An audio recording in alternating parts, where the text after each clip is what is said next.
Hey, Crossroads family. What's happening? Anything going on? Yeah, there's a lot going on, and so we wanted to give you an update of just what we're thinking about here at Crossroads, how we're processing, and what our plans are. So I just want to start off with a word of encouragement. There's just a lot of questions and unknown variables right now, and that just makes people nervous. And so we quoted Joshua 1:9, which was one of our memory verses this year. Do not be afraid or dismayed. Be strong and courageous, right? So there's a lot of unknown things going on, and so we're being cautious. But we trust that the Lord is with us through all of this. First, some news about the cautious steps that we're taking of pausing our Sunday worship for the next two Sundays. And what we feel is like we want to not only do good in the world, but we also want to do no harm. And that means if us pausing can help basically the strain on the healthcare system, if this starts to increase, we want to make sure that we're not part of the problem and we're maybe part of the solution, and maybe does nothing but we pause for 2 weeks. So anyways, that's been our posture, that we don't want to cause harm to the system if we don't have to.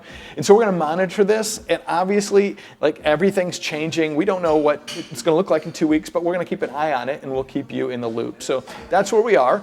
We do have a plan. We're still going to worship together on Sunday morning, and we're going to do that online.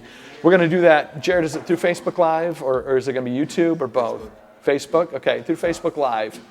And actually going to be, I think, at Crossroads South. Don't come. We're not going to let you in. But we're going to be there and just have a word. We're going to continue the sermon series because it's about hope in the midst of the storms of life. And guess what, world? There's a storm going on. And so we want to see, how does God move in the midst of this? So we're going to continue. It's going to be at 10 o'clock. All right. So we're going to have a live feed. It'll say Crossroads Church is now live. And just click on that. And we'll go live, and we might be able to have question and answer. It'll be fun. It'll be a new thing. So give us grace week 1. It's going to be bumpy. By week 2, it'll be perfect. Perfect. So I did want to give a final kind of a theological thought that I've been having. One is, I think it's disastrous how shaped by politics we are in this country, that everything is through a political lens. And so I just want to urge you as much as possible to not fall into that trap and say, like, this is no big deal because my tribe says it's no big deal, or to say that tribe's not doing it right because my tribe says they're not doing it right. Like, we need to drop all of that and just say, like, we're Team Jesus, and on Team Jesus we need to figure out what we need to do. And so this is going to be a great time to lean into our gospel neighborhoods, right? And that's the places where you live, work, and play. And we just need to be aware of what we need to do, how we need to help others. There may be some in your community, in your neighborhood, in your apartment complex, who are elderly or sick or don't have the financial means to run to BJ's or Sam's Club and stock up. And they might need some toilet paper from you. I don't know why, but they might. Or food. And what came to mind, I've been reading in the Gospel of Matthew lately, and there's a couple stories of Jesus feeding the crowds, thousands of people, with just a couple fish and loaves. And it just feels really important now that we don't get a scarcity mindset where we shut down. We need to trust in God's multiplication, or God math, as some like to call it, God math, where like, there's going to be enough. And so we don't hoard for the sake of fear.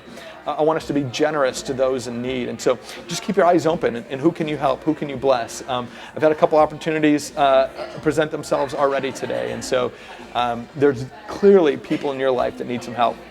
So pay attention to that. As a church, we don't know what the full scale, like how we can help yet. During hurricanes, we know it's generators and chainsaws.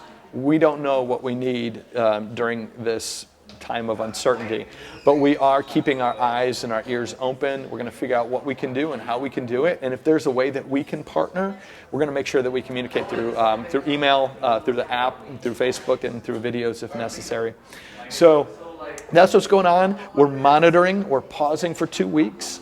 We're going to meet online during that time at 10 o'clock. We're going to do a new fun kind of interactive way of being together. So that's where we're at. That's what we're thinking about. That's how we're processing. If you have any questions, feel free to reach out to us. I think Facebook Messenger, Jared, is that the best way to do it? We can get back to you that way. If you have any specific questions, and we'll see you Sunday morning at 10 o'clock. Make sure you go to Facebook, check in a little bit early. We'll get up and running. It'll be a fun new experiment. So love you guys. Grace and peace. We'll see you soon.